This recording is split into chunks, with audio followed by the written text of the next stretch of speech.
I have to say the first time I've experienced your stand up was on the Netflix special, Verified Stand Up. I've never, and I just think you're hilarious, and Thank you. I want to know. I read in an interview you said comedy is a sport, and comedians are similar to athletes. Can you expand on that a little bit? Ooh, I mean, I don't know if you've ever tried stand-up comedy. Once. Oh, we have to hear this story at some point. No. Nobody asked. It was in the mid '90s, and I thank the maker that nobody had a camera on their phone in the mid '90s. That's all. Would that have gone viral? If there's a video of your only stand-up set, that would have gone viral. No, yeah, it definitely would have. The worst, or you would have wiped it. The worst 3 minutes of comedy in the history of comedy. Yeah. I wish I could see it. I mean, so you've done it. So you've literally done it. You know that it's a solo act. You don't have a boss. There's no office. There's no accountability. There's no like repercussion. Like if you have to do it. That is kind of what I mean by like when I compared it to being an athlete.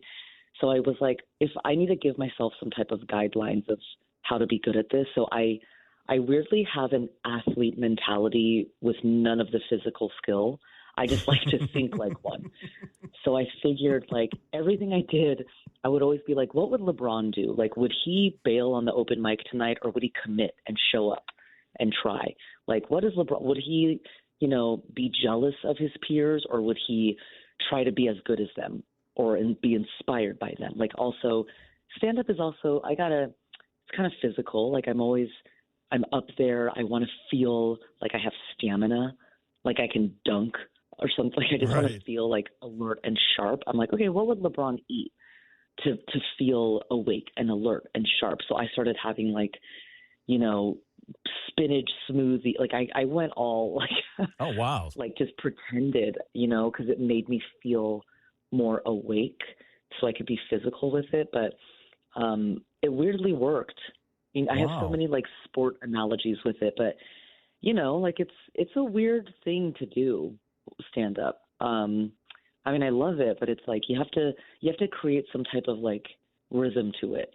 Right. There has to be a flow to it, and that's and you have to be in a lot of cases you have to be a great storyteller. Yeah, and that's something that like I think comes naturally to a lot of people. But I think similar to a sport, a lot of people will have like the natural like understanding of a certain sport, but then if you keep practicing at it, you weirdly can control how much you improve. So like, storytelling 100%. But it also helps for me to like watch stand-up still. I'm also still just a stand-up nerd. Like I was always a fan. I was a fan before I did it.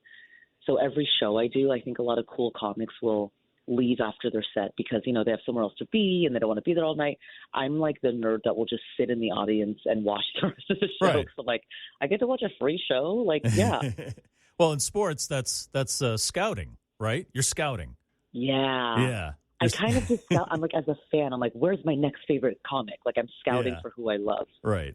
Or you're watching film or something like that, Yeah. Yeah. Like, I'm a fan. I want to laugh too. Right. You think I want to do it? Like, make me laugh. That's what I like to shout out to the other comics as I finish my set and sit down. I'm like, you make me laugh now. It's my turn. Another subject that comes up I've seen of late in your stand-up is your voice. You have a very beautiful voice. Thank you. And you have some great stories about that. I am also Chinese and was blessed with a deep voice with a little help from Philip Morris and Jack Daniels. But I know. How do we have these voices? Because my parents do not sound like this. I don't know. I'm looking. There's a lot of East Asians that have a voice like look at George Takei, right, from Star Trek. Oh yeah. I mean, he's got a booming voice, And can the three of us do a podcast together? Oh, that would be. We got to arrange that. That would be. Let me get my manager on that right now. But I want to ask you something, and this has happened to me several times because I've been in radio for like 30 years, and this has come up every now and then. So someone hears me on the radio or I'm talking to someone on the phone and then I meet them and they're like, oh, right? What an inappropriate reaction Right? to someone's face. Right. Like, don't ever look at my face and say, huh. You know what I mean? Oh. Like, what? Basically, you're bummer. you're not white. The best reaction. Oh, do they say that? No, but you can tell. You can tell. It's like, big fan. That's what people heckle me with. You're not white. God. Well, one time, the best response I ever got, I meet this person. They're like, hey, and then they're looking at me, and I'm like, what's up? And they go, I thought you'd be taller. You sound taller. So I've never had that before. But have you ever had that experience? Like maybe you spoke to someone on the phone with that amazing voice, and then you meet them, and they kind of go like, oh. I mean, that's my entire life. Yeah. That is truly, I feel like, those body switch movies? I don't know, like Freaky Friday. I just feel like I'm in, like, I don't match. Like, my voice, and I really did get this voice at a very young age. My grandma used to call the house line, and she always assumed I was my older brother. She's like, hi, Jerry. Hi. How was tennis practice? I'm like, Grandma, no, it's Grandma, no, it's your Leslie. grandma, too. I just don't, I don't match. I think people have different reactions to it. And but there are some people who think it's attractive, which is, I'll take that, fine. Sure, but yeah. I've also heard I have a radio voice, which I would love to dabble in radio because you get to sit down a lot. Yes. Right. And you don't have to drive. Right. You don't have to drive around and travel. Yes. Maybe I should just do radio. You're making me think I should just rethink everything. Leslie, come on up. I'd love to. You can be my partner on the morning show. I'll be your intern. Whatever. Yeah. What you need? Coffee. I'll prep the guests maybe. Prep the guests before you talk.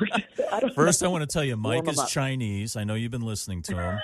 I don't want you to be surprised. Yes, I will prep them by telling all the guests, I don't want you to be alarmed or confused. If that's okay with you, Mike is Chinese. But we are in such a special club, Mike. I feel like we should form a Facebook group or a support group of Asians with Deep Voices Alliance. Asians with Deep Voices. Or something. I don't know. That's an awesome idea. Let's sidebar about this because, okay. I don't know, there's something... How do we capitalize on this, basically? Yeah, we got to corner the market on this. Yeah. You, me, George Takei. Right.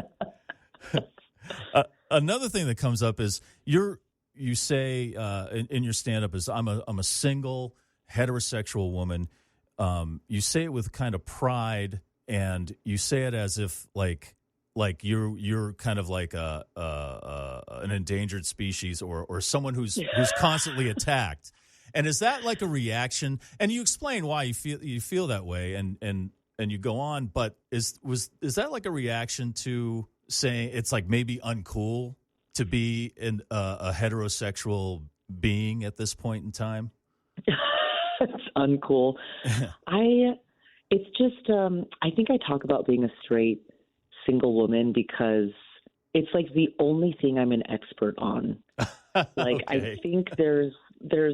I love so many stand-ups with different styles. Like political or like stand-ups who just, have like controversial, where's the line type of I do love those stand-ups, but I feel I know nothing about everything. I'm not an expert in anything.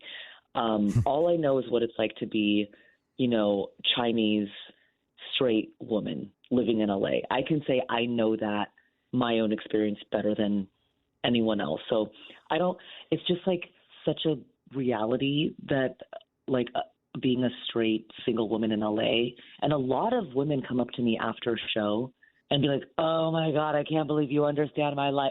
They just really, it just hits home. And I do have jokes teasing straight men, let's just say, they don't use face lotions and women do. They maybe don't look how do I put this nicely? They don't try as much as women do. Right. Like we No, have you're right. regimens and Yeah. routines and products, and we watch YouTube videos of how to draw our faces on. Yes. Like we are trying. And I love straight men. I love them, but I think they have room to learn about face creams and neck creams. But it's always been just like a very real topic for me. It's very real. You're absolutely right, because every night I watch my wife go through her ritual. I've been watching her go through for 25 years. And me, it's like I just put my pajama bottoms on and roll into bed. I mean, That's what you do for bed. Right. I mean, okay, you got to do teeth, right? Oh yeah, I brush my teeth. Sure, but that's Good it. For you. Great. That's it. I mean, that's all I do. After And that, then you're exhausted. I know. I'm like, you're I gotta. I'm wiped. I gotta get some sleep. Meanwhile, she's like, she arranges her nightstand every night. She's got like lotions and creams and her water and like a survival knife and flares and Of course. And I'm sure she looks like a goddess. She has her routine. Yes, and feels great. She works very hard at it for sure. And you're right. Maybe I should and try a little hard. Brush your teeth. I'm just a dolt who's too lazy to take care of himself. Yeah. I would say tonight when she's doing her nighttime routine, just at any point go up to her and be like, hey, what's that? What does that one do? And I'm sure she will light up and be like, actually, this is an exfoliating serum and this does just ask her. Okay. And you'll have a whole ball talking about the skincare routine. Leslie, I'm going to do that tonight. But if I get all of a sudden, like I got to spend 20 minutes before I go to bed, because men are cavemen. It's like, me tired now, lay down. I know it. I've been foraging all day, but if I got to spend 20 minutes using 8 different creams and stuff, I don't know if my brain, our brains aren't big enough to handle that. I totally respect that. I respect the caveman. Like, you look at your bed and you're like, I'm getting in there now. Right. But for us women, it's like, we go home and we go to the bathroom and the work starts now. Roll up our sleeves, 12-step skincare routine. Right.